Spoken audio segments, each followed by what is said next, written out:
Olá, olá, boa tarde. 17 horas em São Paulo, quarta-feira, mesmo bate local.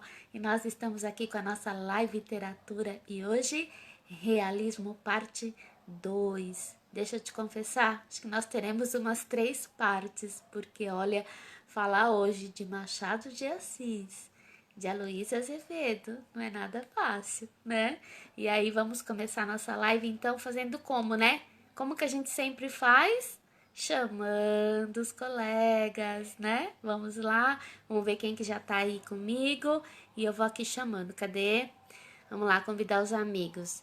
Vamos lá, Bibi, Tiago, vamos chamando todo mundo. Chame aí os seus colegas e vamos lá. Cadê o Gustavo Arruda? Cadê o Matheus? Cadê o Fê? Cadê aqueles que estão sempre aqui comigo? Bibi, Nath, Lolo, Mai. Olha só, tô chamando todo mundo aqui, hein? Vamos lá, gente. Vamos chamando aí. Cadê? Cadê a Cal? Olha só quanta gente bacana. Gente, tem muita gente aqui. Tô convidando todo mundo. Bora lá, vamos lá, vamos. Vamos convidar. Cadê a Duda? Dudinha, tô te esperando. Vamos lá, cadê você? Eu espero que hoje funcione direitinho o meu chat, porque nas últimas lives, deixa eu ver quem mais tem aqui. Gente, tem bastante gente aqui para chamar. Quem mais? Vamos lá. Aí um vai chamando o outro, né? É assim que funciona. Vamos lá, estamos aqui ao vivo. Hoje nós vamos falar então da escola literária chamada Realismo. Na semana passada, na live passada, a gente já começou a falar do assunto. Na verdade, foi uma live assim, teve de um tudo, como diria a minha mãe, né? Fundo musical, teve cachorro, teve campainha. Olha, o fundo musical foi excelente. Mas a gente fez uma pincelada na escola literária como um todo. Oi, Gustavo, tudo bem? Boa tarde. Aí, eu acho que hoje o comentário funciona, hein? Ó, subiu o comentário agora. Põe aí pra mim, por favor, Gu, como sempre, se tá tudo certo com o áudio, se tá tudo certo com a imagem, coloca aí pra mim, por favor, né? E aí vamos tocando, vamos tocando. Olha, aparecem aí alguns convidados, eu não consigo ver o rostinho de todo mundo, mas conforme você põe aí no comentário alguma coisa, aparece, tá bom? Vamos lá. Então, na live passada, nós fizemos um panorama geral sobre o realismo no mundo. Começamos a falar um pouco de como que ele começou na França, nós fomos para Portugal, Brasil, então eu fiz um panorama geral. Hoje nós vamos falar um pouquinho mais de dois grandes representantes aqui no Brasil. Aloysio Azevedo, que ele abre a escola literária com o livro O Mulato, e o Machado de Assis, que abre com Memórias Póstumas de Brás Cubas, né? E aí vamos começar a nossa live falando um pouquinho aqui de Machado, né? Olha, uma live de 50 minutos falar de Machado de Assis, eu nem tenho a pretensão. E nem é aqui para ficar fazendo críticas ou debates ou assim esmiuçando. A minha ideia aqui é um bate-papo, é tirar dúvida, é fazer uma live agradável, ajudar o meu aluno do segundo ano, né? Para quem está chegando agora, que não me conhece, sou professora do ensino médio e esse ano estou com os desafios aí do segundo ano do médio que eu estou amando, né, Gustavo? Gustavo tá aí, ó, meu aluno. E a pretensão aqui é de fazer com que você interaja, bata papo, pergunte, converse um pouquinho aí pelo chat e também fazer com que você se interesse pela leitura e pela literatura, tá? Então esse é o meu grande objetivo, tá bom? E aí a gente começa com uma leitura enquanto as pessoas vão chegando. Gu, vai chamando aí o pessoal. Cadê o segundo F? Né? Segundo F eu tô orgulhosa, hein? Uma sala bem participativa. Ultimamente tem participado bastante, então eu tenho bastante orgulho. Mas cadê o segundo G? Cadê o Thiago, meu chatinho? Cadê todo mundo? Vamos lá. Olha só, Eu vou começar com a leitura, enquanto as pessoas também vão chegando, né? E aí você pode depois já pôr aí comentários, né? Ao leitor, que Stendhal confessasse haver escrito um dos seus livros para 100 leitores, coisa é que admira e consterna. O que não admira nem provavelmente consternará é se este outro livro não tiver os 100 leitores de Stendhal, nem 50, nem 20, e quanto muito mais 10? 10? Talvez 5.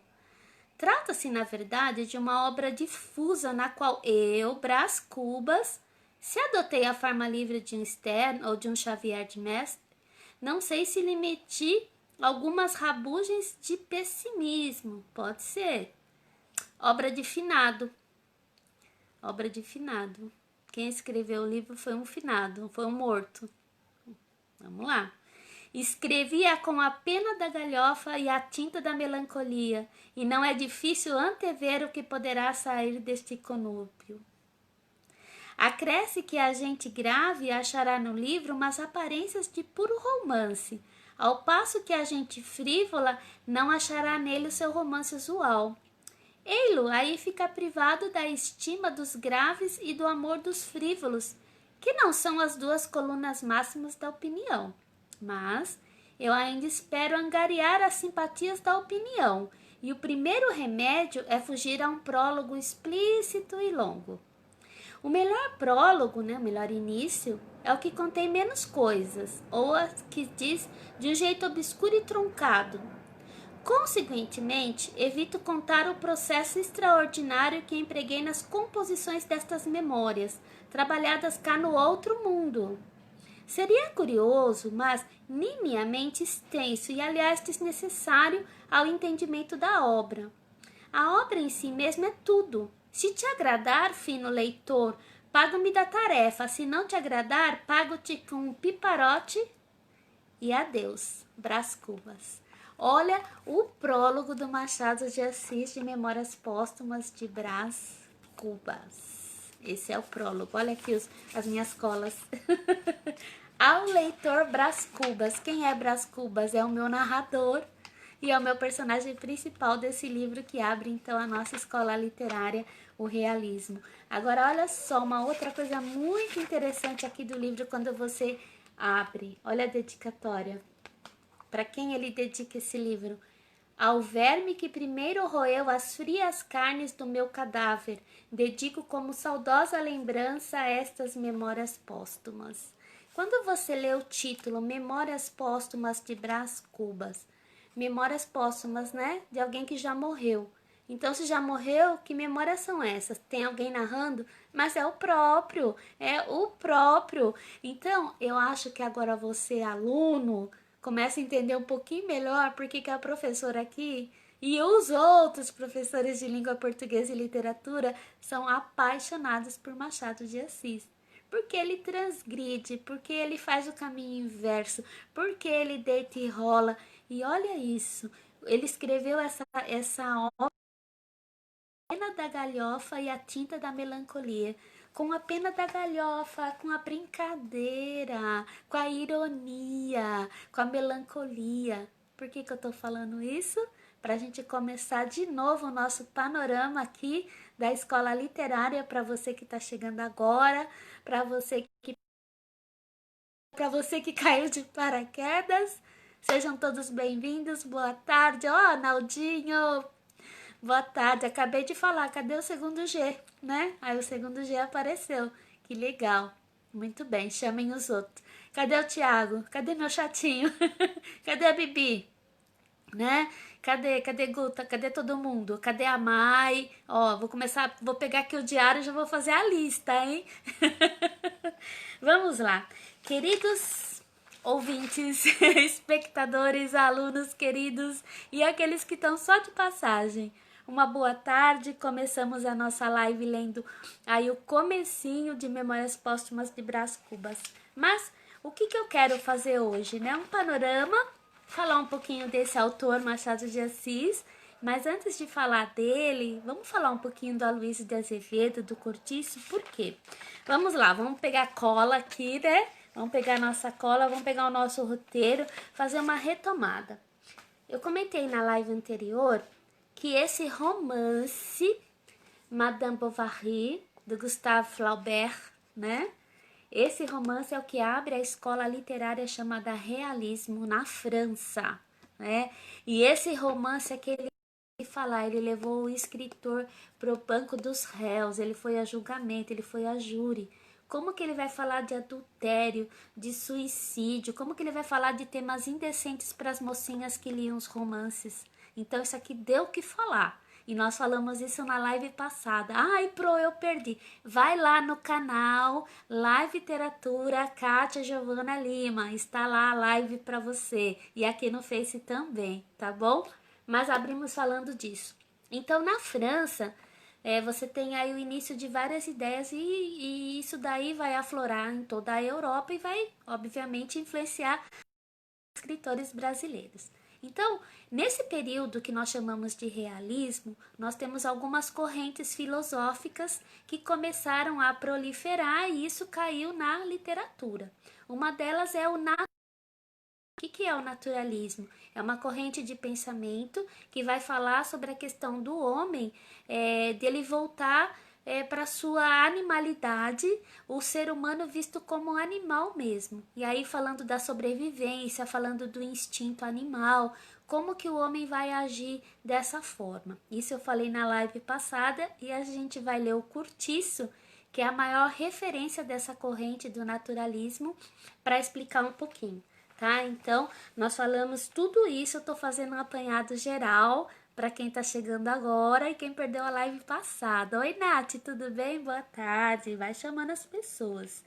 Então, assim, o naturalismo ele focaliza o lado animalesco do ser humano e vai falar também essa questão da natureza, ok? Falamos da eugenia, falamos do começo do racismo, do começo não, né? Que o racismo já existia, mas assim, de uma forma mais científica, acentuada, falando no caso aí do ser humano, do negro, do branco, do mais forte, do dominador. Então, tudo isso daí fez parte desse início aí na nossa escola literária, ok?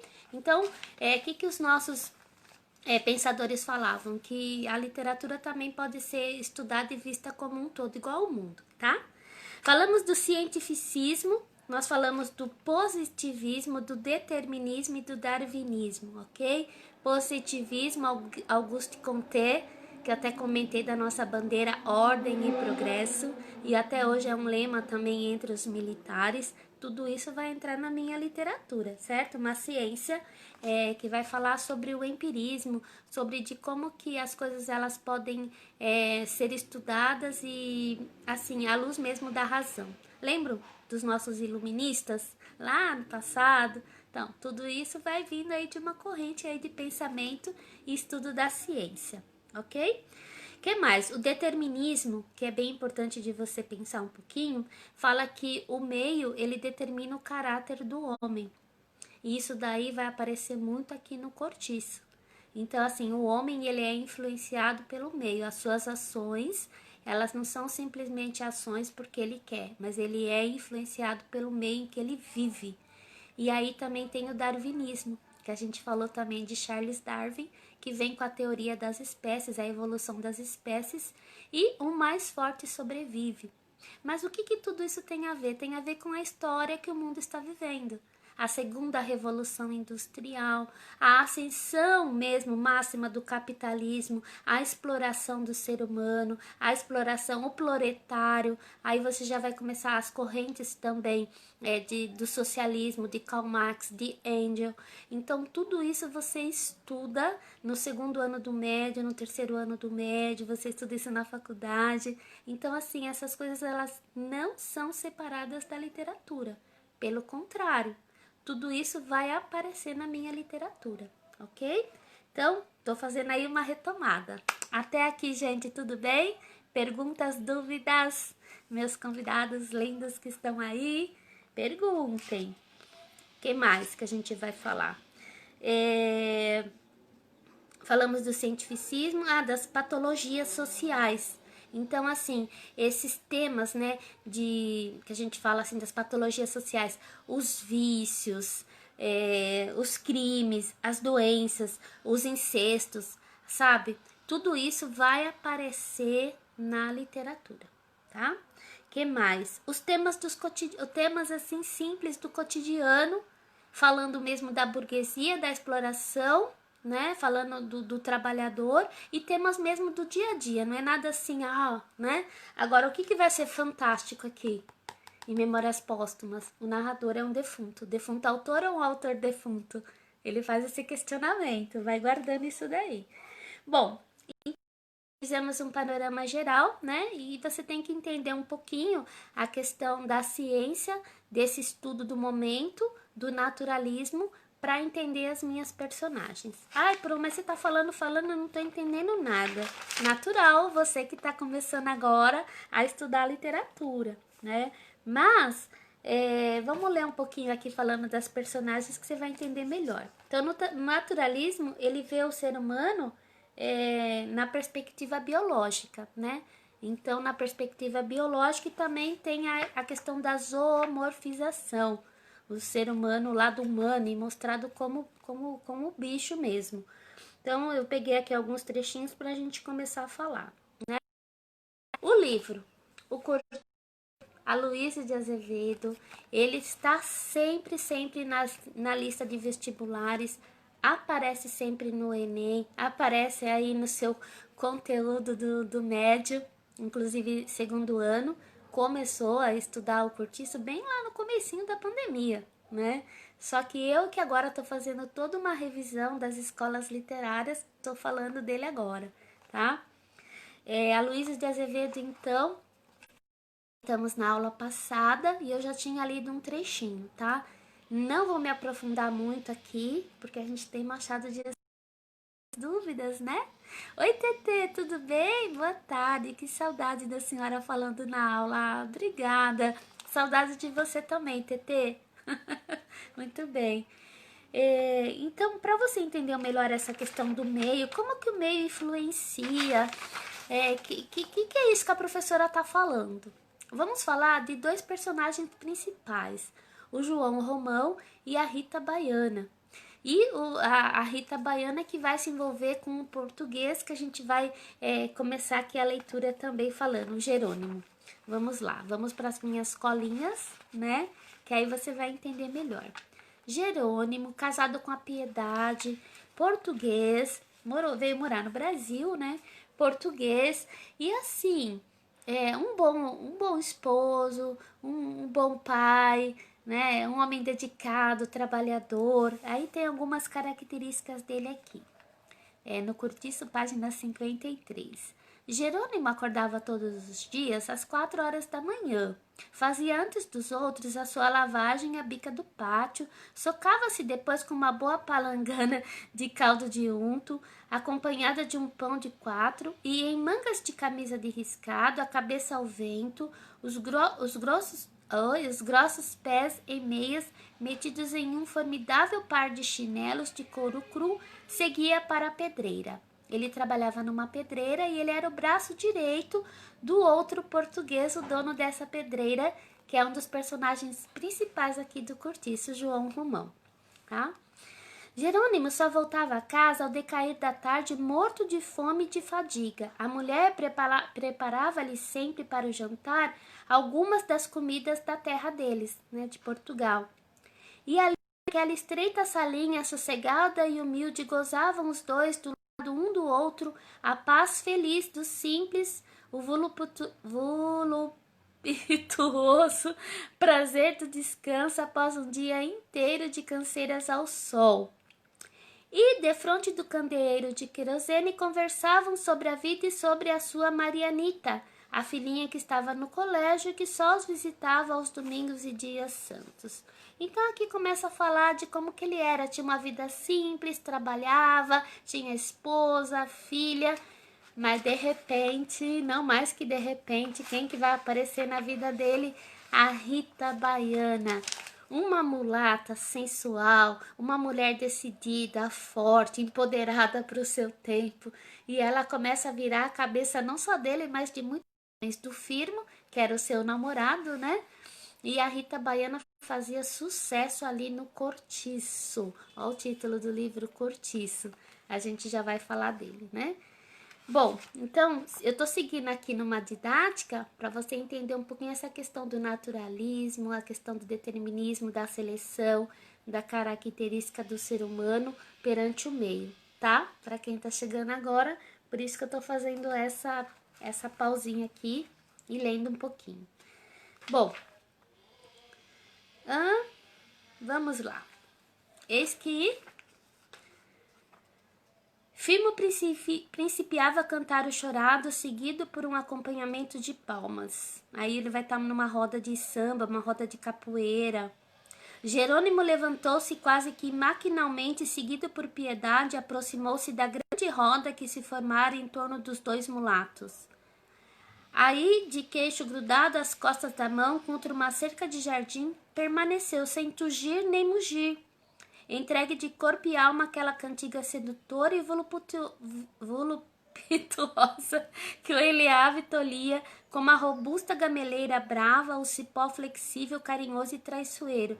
Olha só, tá dizendo aqui que ele permaneceu ali sem tugir nem mugir. Quem muge é vaca, né? Olha só, dando as características aqui dos animais para o ser humano, né? A zoomorfia que a gente comentou lá no comecinho da live.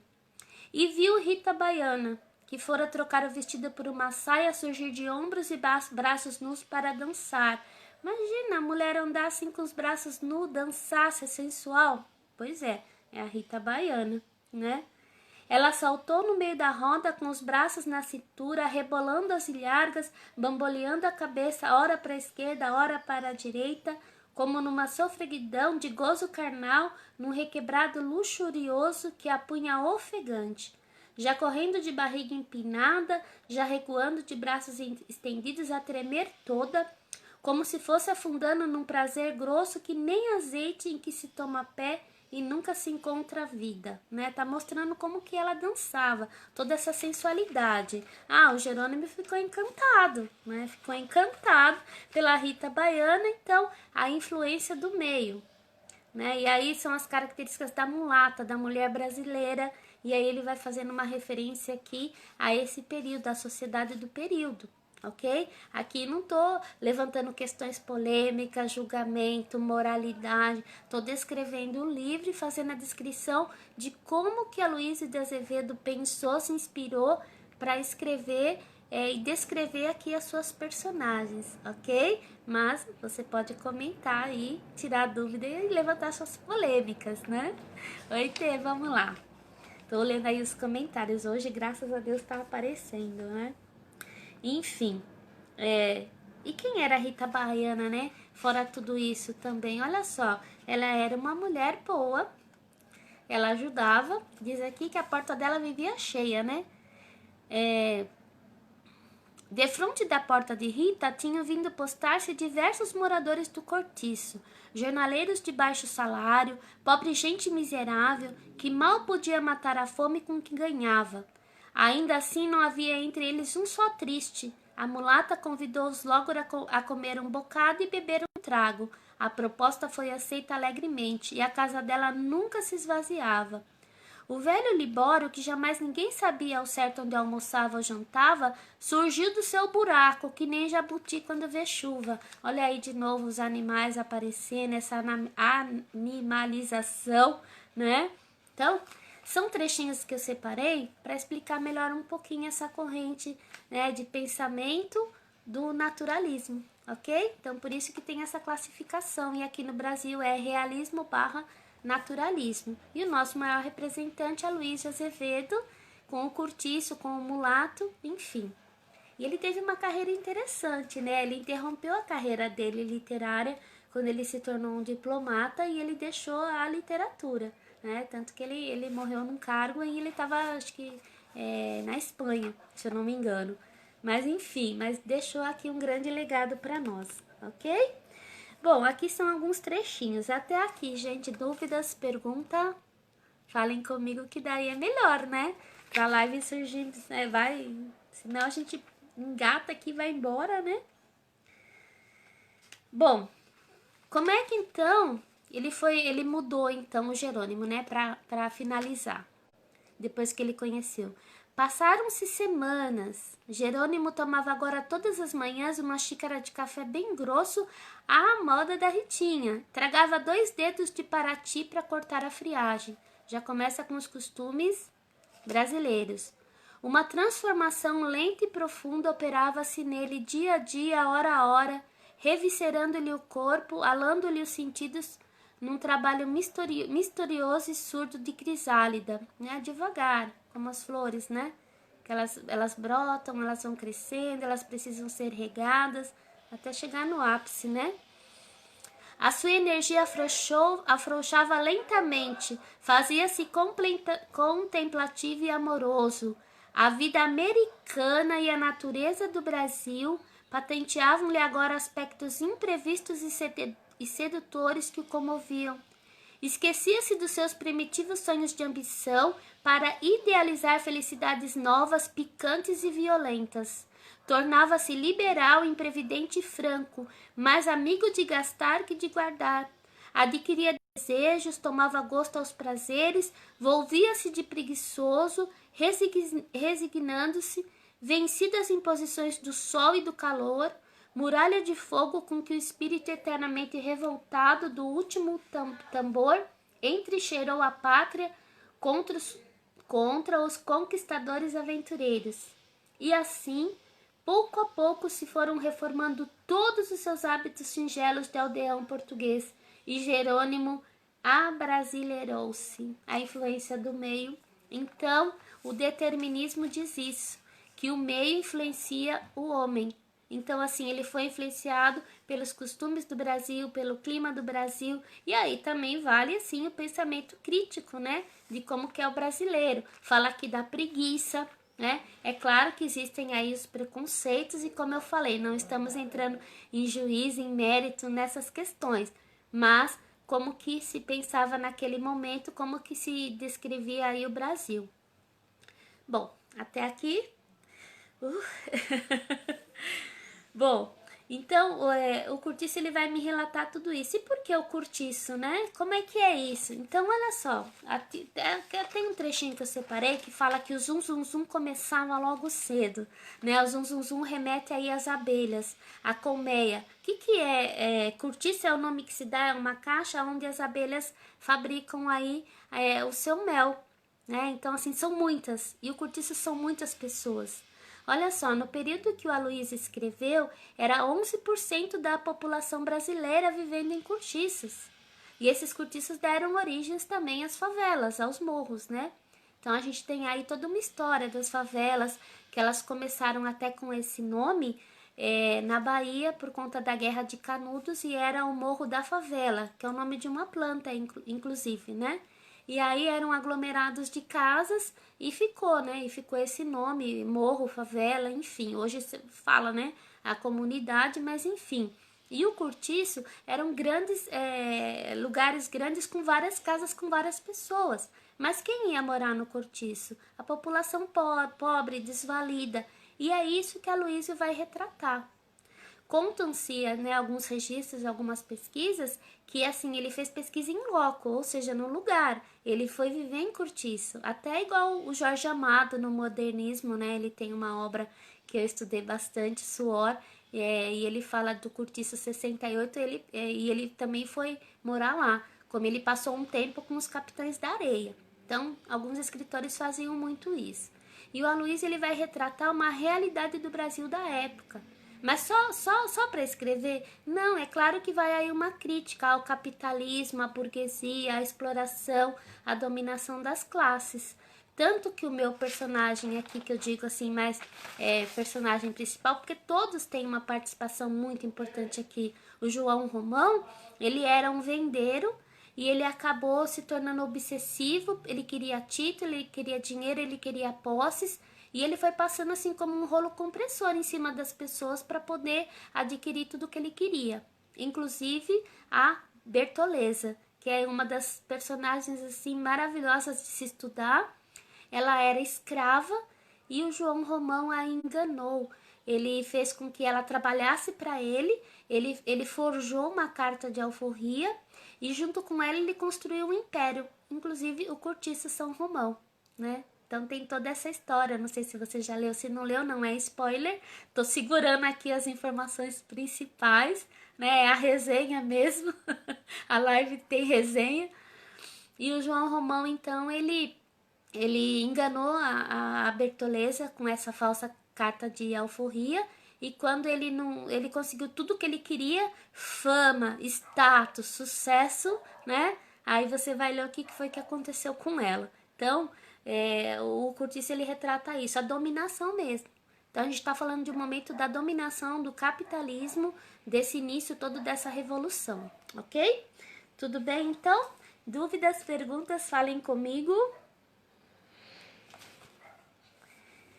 Então tá. Bom, então daqui a pouco, se der tempo, a gente fala um pouquinho mais, porque a gente tem que ir pra live, ó, e o tempo vai embora, né? Olha só, já são 5h30. Já foi assim, 25 minutos. Fala comigo, Gu, fala comigo, Naldinho. Dúvidas, perguntas? Vamos lá. Então vamos falar do bruxo do Cosme Velho. Vamos falar do Machado de Assis. Você que chegou depois, você perdeu aqui o comecinho, né, da história. Então, Machado de Assis, o que ele tem de diferencial que você, aluno, precisa estudar? O projeto de vida dele. Não, ele não cursou nenhuma universidade. Ele era autodidata, ele mesmo estudou, ele foi atrás do estudo dele, ele foi atrás de conhecimento. Um homem apaixonado pelas letras, pela literatura, e era um homem que trabalhava, viu? Ele trabalhou em várias coisas, inclusive, né, em jornal, em imprensa, tipografia, e ele começou a escrever muito cedo. Então, assim, ele tem um legado enorme, a bibliografia dele é extensa, o vestibular sempre cobra, sempre aparece, inclusive Quincas, né, Borba, que a gente vai falar um pouquinho. Quincas Borba tá na lista do vestibular da FUVEST Unicamp deste ano, né? Então, assim, filho de mãe portuguesa, de pai mulato. Então, assim, aí começa aquela, não sei se você já leu, você sabe, ou se você quer comentar, ai, Machado de Assis era mulato, era branco, era negro, né? É toda essa mistura, essa miscigenação. Tem até, assim, algumas histórias, né, de lugares que branquearam, né, a foto dele para não falar que ele era negro. Como que um negro escreve tanto? Como que um negro pode ser tão inteligente? Então, várias polêmicas acerca da cor do Machado de Assis. Mas o fato é que ele era filho de uma mãe branca portuguesa e um pai mulato, certo? E ele saiu como, né, mulato, né? Miscigenação total aí. Enfim, por que tem que falar isso? Porque a gente está falando de um período do Império, século XIX, um período da escravidão e um período que ele retrata aqui através do livro mesmo, falando da escravidão, falando da burguesia, falando do negro, dos maus tratos. Então, tudo isso aparece na literatura de Machado de Assis, né? Ele nasceu em 1839, morreu em 1908. E Memórias Póstumas, né, esse livro aqui, que marca o início do realismo, 1881, tá? Então, você já deve ter lido muitos contos, né? Ele é contista, cronista, novelista, romancista, tudo que é isto que você quiser é Machado de Assis. Já foi traduzido em milhares de línguas, de lugares, é uma referência. Só que ele mesmo em vida, ele não viveu toda essa fama, não, e essa honra. Pelo contrário, morreu pobre, né? Ele era epilético, ele era gago. Olha, epilético, gago, né? Negro. Então, assim, num país extremamente racista, nesse começo aí de século, final, né? Século XIX, começo não, já final. E ele superou. Entendeu? Por que a gente fala tanto dele e quer que você leia? Então, assim, é muito fácil fazer uma live e colocar aqui um livro. Ah, vamos conversar, falar um pouquinho dele. Mas a ideia aqui é, além de ter, assim, um bate-papo, realmente, de você conversar aqui comigo pelo chat, é de fazer você entender um pouquinho a mente do escritor, a vida dele, o porquê que ele escreveu, para quem que ele escreveu, para que você comece a ler. E não simplesmente achar é muito difícil. A linguagem é muito formal, é uma linguagem arcaica, mas existe algo chamado dicionário, né? E dicionário, ao contrário do que dizem, não é o pai dos burros. Burro é quem não lê, burro é quem não quer pesquisar, não é quem vai atrás e quem pesquisa, certo? Então isso é preconceito. Então, um dicionário, vai lá, leia. Eu mesmo hoje, preparando a live, preparando as aulas, encontrei algumas palavras que eu falei, nossa, eu não lembro, eu não sei, deixa eu pesquisar. Fui lá e pesquisei. Então, assim, não é demérito. É difícil para o aluno que não tem muito contato com a leitura no geral. Aí você já cai com Machado de Assis, você vai falar, meu, o que é isso? Então, ó, conselho da Pro aqui. Comece lendo os contos. Aqueles contos que nós passamos em sala de aula, né? Comece lendo uma coisa mais simples, mais leve. Só que é difícil falar de leve, né? Com Machado de Assis, porque ele é sempre irônico, ele é sempre crítico. Um homem à frente do seu tempo. Então, assim, ele começa a escrever, aí a gente vai achar aí o narrador e os próprios personagens, a gente vai entrar na mente deles, na questão da psicologia, da psicanálise, que também está acontecendo nesse momento com Freud, mas eles ainda eram jovens, né?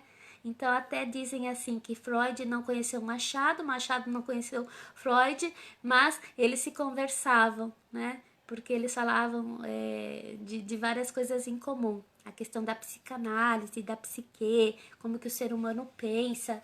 E o Machado ele vai desmistificar coisa aqui à luz da literatura, não da ciência, né? Então por isso que vale a pena você conhecer, ok? Dúvidas? Cadê? O meu chat parou, travou? Falem comigo, TT, Nath, Gu, vocês estão aí, ó, eu tô vendo vocês. Falem comigo. Vamos lá então, né? Já falei muito, vamos ler um pouquinho. Você já deve conhecer também uma frase muito, muito conhecida de Machado. Vamos lá. Tá bem no comecinho do Óbito do Autor. Capítulo 1, o Óbito do Autor.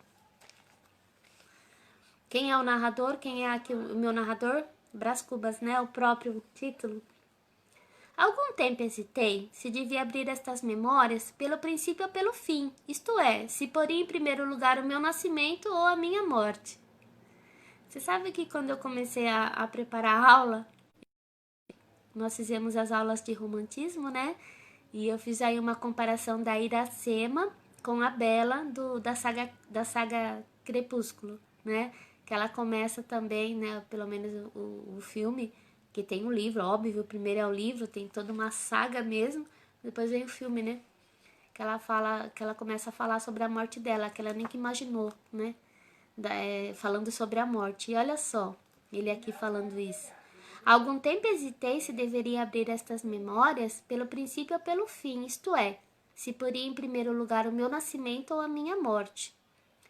Suposto o uso vulgar seja começar pelo nascimento, duas considerações me levaram a adotar diferente método. A primeira é que eu não sou propriamente um autor defunto, mas um defunto autor, para quem a campa foi outro berço. A segunda é que o escrito ficaria assim mais galante e mais novo. Moisés, que também contou a sua morte, não a pôs no introito, mas no cabo, diferença radical entre este livro e o Pentateuco. Então, olha só, o narrador ainda quer considerar, né, esse livro como o Pentateuco, o livro, olha, de Moisés, a Bíblia, a Escritura Sagrada. Ele começa a comparar, que ele fala que Moisés também escreveu, né, como que Moisés vai escrever morto e vai deixar aí registrado. Então aqui já começa a grande polêmica e a grande sacada do livro. O escritor é Machado de Assis, mas quem está narrando aqui o meu livro é um defunto. É um autor defunto ou um defunto autor? Então essa polêmica ela vai aparecer aí nos seus vestibulares, ela vai aparecer de alguma forma, você pode ter certeza. Por isso que faz esse livro assim algo fantástico, diferente e que assustou quando ele foi lançado. Peraí, porque assim, os romances têm começo delimitado, certo? Existem as tramas, igual a gente falou da Madame Bovary, né? Então você começa o romance com a vida do Charles Bovary. Depois ele vai conhecer a Emma, eles vão se casar. Então tem toda uma história, mas tem toda uma trama. A Emma vai começar a traí-lo, ela vai se encher em dívida e vai acontecer muita coisa com ela, com os dois na verdade, né? Mas existe um final bem fechado. E aí o final explica toda a trama, certo? E aí, de repente, o Curtiço também, ele tem um começo, começa lá com João Romão, vendeiro, aí ele vai trabalhar, ele vai conquistar, ele vai passar por cima das pessoas, ele vai construir um cortiço. E aí depois ele vai ter, assim, muita trama, né? Não fica dando spoiler, professora. Mas é começo, meio e fim. E o final você entende o começo. E aqui, que você já tem um defunto falando.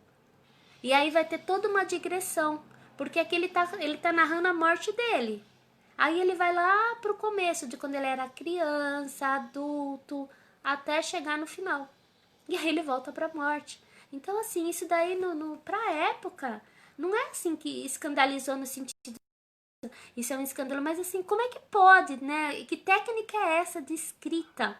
Então, por isso que assim é importante você se atentar com essas coisas, são esses detalhes, porque assim, a narrativa, você abre um site, você lê um resumo, o próprio livro. Agora, essas dicas, essas sacadas, assim, né? É numa aula, é numa live, é numa sala de aula, é com a professora, né? Então, a ideia aqui é justamente te passar essas, sabe, sacadas, né? Como vocês falam, assim, essas singularidades, peculiaridades, enfim. Bom, então aí ele hesitei se deveria abrir pelo princípio ou por fim, né? Se ele começava contando como. Bom, dito isto, né? Dito isto, é ele falando aqui. Expirei às 2 da tarde de uma sexta-feira do mês de agosto de 1869 na minha bela chácara de Catumbi. Então ele tá contando como que ele morreu. Tinha uns 64 anos, rijos e prósperos, era solteiro, possuía cerca de 300 contos, bastante, e fui acompanhado ao cemitério por 11 amigos. 11 amigos! Verdade é que não houve cartas nem anúncios. Acresce que chovia, peneirava uma chuvinha miúda, triste e constante, tão tão triste que levou um daqueles fiéis de última hora a intercalar esta engenhosa ideia no discurso que proferiu à beira da minha cova. Vós que os conhecestes, meus senhores, vós poder dizer comigo que a natureza parece estar chorando a perda irreparável de um dos mais belos caracteres que tem honrado a humanidade.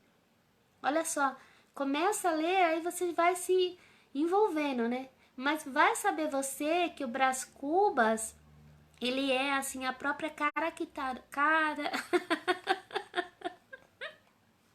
Hoje tá difícil, né? A professora vai enroscando. Caricatura da burguesia. Isso mesmo, da burguesia. Bom e fiel amigo, não me arrependo das 20 pólices que lhe deixei. Então ele começa a contar de como foi a morte dele. Quem estava lá? Tinha uma senhora lá que vai chamar a atenção. Morri de uma pneumonia. Mas se lhe disser que foi menos a pneumonia do que uma ideia grandiosa e útil a causa da minha morte, é possível que o leitor me não creia. E todavia é verdade. Vou expor sumariamente o caso, julgue-a por si mesmo. Aí vem o capítulo 2, né? Com efeito, um dia de manhã, estando a passear na chácara, perdurou-me uma ideia no trapézio que eu tinha no cérebro. Uma vez perdurada, entrou a bracejar, pernear, fazer as mais arrojadas cabriolas de volatim que é possível crer. Eu deixei-me estar a contemplá-la. Súbito deu um grande salto, estendeu os braços, as pernas a tomar a forma de um X. Decifra-me ou devoro-te, né? Essa frase está nas nossas canções, hein? Decifra-me ou te devoro. Vai ter aí um movimento, né? O tropicalismo. Depois a gente vai falar dele, vai falar de Oswald de Andrade também.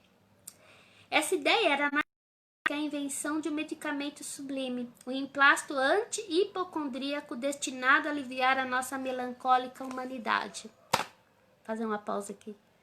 Ele queria inventar um emplasto, um remédio, uma fórmula mágica que tirasse toda a melancolia da humanidade. Aí eu pergunto para vocês se é possível, é viável, né? A gente tá aqui hoje passando, ó, século 2020, né? Século 20, pandemia. Você consegue desenvolver alguma fórmula para acabar aí com a melancolia? Nós falamos do período chamado romantismo. O que imperava? O mal do século, né? Que hoje a gente fala depressão, mas era a melancolia, a tristeza, a morte. Olha aqui ele falando da melancolia, que ele quer curar esse mal. Então, assim, quem era Brás Cuba, né? Um burguês, um sonhador, alguém que queria, porque queria essa invenção, isso daí o levou para um outro patamar, né? Então ele está contando aqui que ele morreu mais foi de tristeza de não ter alcançado o seu objetivo do que por conta da pneumonia, né? Então, aqui é só o comecinho do livro, hein? Não é spoiler não, ó, capítulo 1 e 2, certo? Então essa era a grande ideia dele, ok? Tudo bem? Dúvidas, perguntas? Falem comigo. E aí, tem uma outra frase que você deve conhecer, você já deve ter lido. Marcela amou-me durante 15 meses e 11 contos de réis, nada mais. Olha o realismo aí. A gente tava falando dos amores românticos, né? Da mulher idealizada, do amor impossível, ou mesmo daqueles casamentos que até se consumavam por um contrato social, por interesses, mas que acabava depois tendo um amor. A gente fala de relacionamentos que acabaram tendo mesmo o amor, o romance romântico, né? Nós comentamos sobre ele, sobre Iracema, sobre Peri, Ceci, do Guarani. E aí a gente entra aqui no realismo e a gente vai se deparar com a Marcela, né? A Marcela depenou Brás Cubas. Ele era jovem, ele gastou muita fortuna. Então aí tem um capítulo dedicado a ela, Marcela. Gastei 30 dias para ir do Rocio Grande ao coração de Marcela, não já cavalgando o corcel do cego desejo, mas o asno da paciência. Olha como que ele escreve, né? Do cego desejo, mas o asno da paciência. Há um tempo manhoso e teimoso, que em verdade há 2 meses de granjear a vontade das mulheres. Ele começou a enchê-la de presente, ele se endividou, ele deu várias joias, né? E ela jurava amor eterno. Quando o pai dele descobriu, aí falou que ia mandar ele embora, que ele ia estudar, que ele ia para Coimbra, né? E aí acabou o dinheiro, acabou tudo, né? Marcela, por exemplo, que era bem bonita, Marcela amou-me. Marcela amou-me durante 15 meses e 11 contos de réis, nada mais. Então, assim, aí a gente vai assistir aí as aventuras amorosas. Depois ele vai se envolver com a Virgília, uma mulher casada. Você fica naquela, ai, vai ter adultério, não vai, e aí o que vai acontecer? E eu não vou ficar dando spoiler, né? Mas ele começa a se encontrar com a Virgínia, a Dona Plácida, a coberta tudo. Então, olha quanta coisa acontece num romance, né? São as tramas, as peripécias, as reviravoltas, tudo aquilo que faz assim o leitor ficar lendo. Então, Memórias Póstumas começou como um folhetim, que eu já expliquei isso numa das lives. Então, eram capítulos publicados nos jornais diariamente, né, do folhetim, prender a atenção do leitor para ele comprar jornal. Hoje você tem o que? As séries. Aí você tem o capítulo 1, né? Temporada 1, 2, aí você fica maratonando, você fica doido, aí acaba, aí você quer saber mais, né? E quando fala que não vai ter mais? Igual a que eu tô assistindo, um pouquinho atrasada, um pouquinho. N com E, né? Aí fala, ai, não, não tem, não, como que assim? Vamos fazer até um abaixo assinado, tem que ter aí a quarta, quinta, sexta, né? Enfim, então Memórias Póstumas é um romance, certo? Do realismo, e ele tem aí todas essas características. Eu quis ler um pouquinho mais para ficar mais claro aí o que eu tô explicando, né? O que mais? Vamos ver aqui. Eu falei com relação à época, à escravidão. Olha só, quando ele era pequeno, ele tinha um escravo. Peraí, deixa eu localizar aqui. Você já deve ter ouvido falar também, já deve ter lido algumas coisas sobre, porque tem textos, tem partes assim que a gente sempre retoma, né? E você vai ouvindo, deixa eu ver aqui. Vamos lá. Vamos achar aqui, página 26. Enquanto isso, cadê o comentário? Será que travou de novo? Ah, não, tem gente aqui. Oi, Lili, tudo bem? Boa tarde. O menino é pai do homem. Cresci. Início que a família não interveio. Cresci naturalmente como crescem as magnólias e os gatos. Talvez os gatos são menos matreiros e com certeza as magnólias são menos inquietas do que eu era na minha infância. Um poeta dizia que o menino é pai do homem. Se isto é verdade, vejamos alguns lineamentos do menino. Ele fazia o que ele queria, né? Desde os 5 anos, merecera eu a alcunha de menino e verdadeiramente não era outra coisa. Olha, saímos do romantismo, do herói, para falar aqui do menino diabo, né? De como que ele era atentado. Fui dos mais malignos do meu tempo, arguto, indiscreto, traquinas, voluntarioso. Por exemplo, um dia quebrei a cabeça de uma escrava, porque me negaram uma colher de doce de coco que estava fazendo.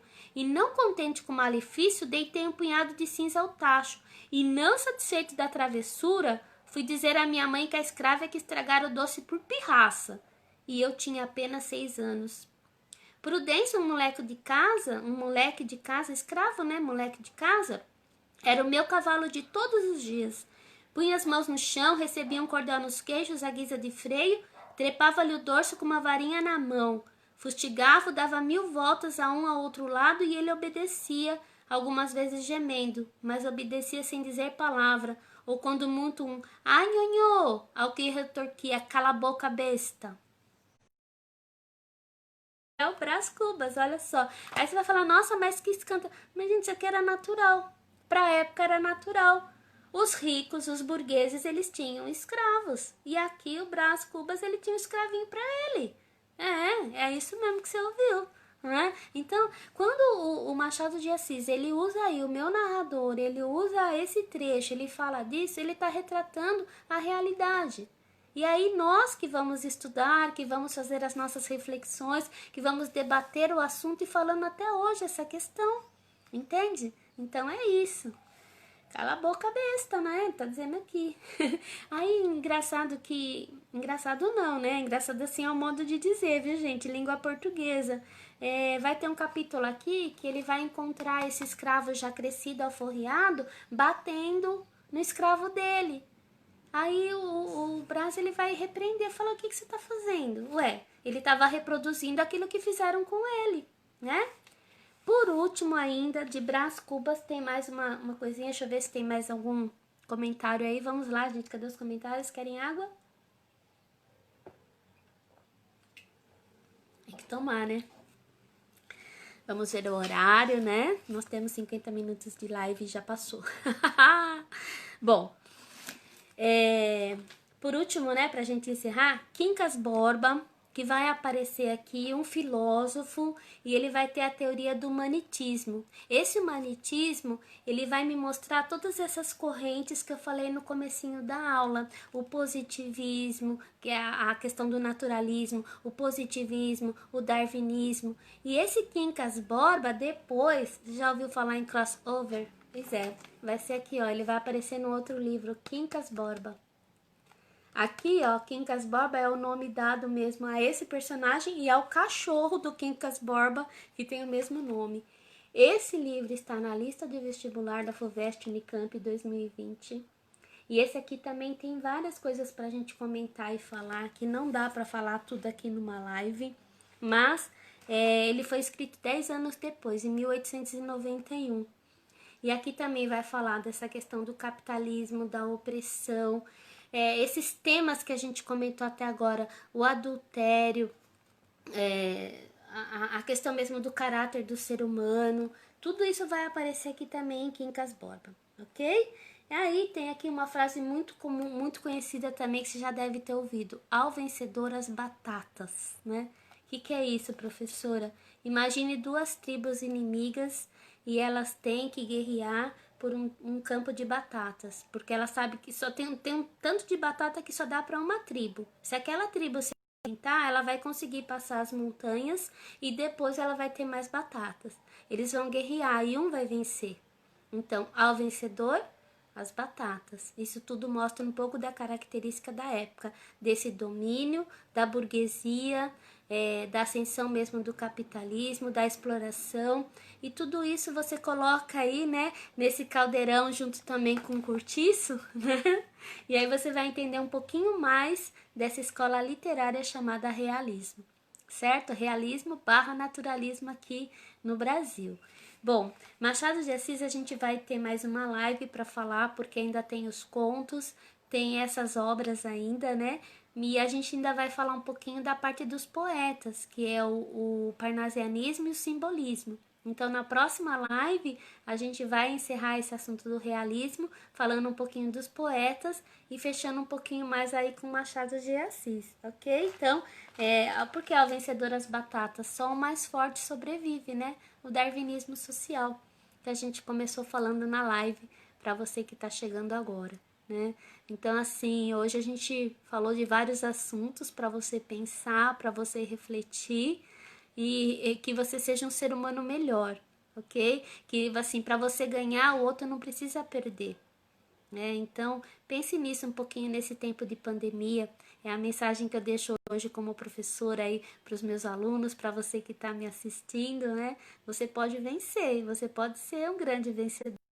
Isso aí precisa ser à custa do outro perder ou de você explorar o outro? Então pense nisso um pouquinho, né? Está no sistema capitalista, mas será que não dá para a gente fazer o bem também? Dar a mão pro próximo, ajudar um pouquinho mais? Essa é a minha intenção com essa live literatura, ajudar você, aluno, você, estudante, vestibulando, a alcançar aí o seu projeto de vida, ok? Eu achava que era impossível entrar na USP, né? Me dediquei, me esforcei, entrei, tô aqui hoje retribuindo um pouquinho daquilo que eu recebi, tá bom? É isso, gente, boa tarde, boa noite já, né? Pra quem tá aqui comigo, você vai assistir depois, não sei que horas, mas é isso. Semana que vem a gente fecha então o realismo falando dos poetas e um pouquinho mais de Machado de Assis que vale a pena, ok? Uma boa tarde, gente. Tchau, tchau.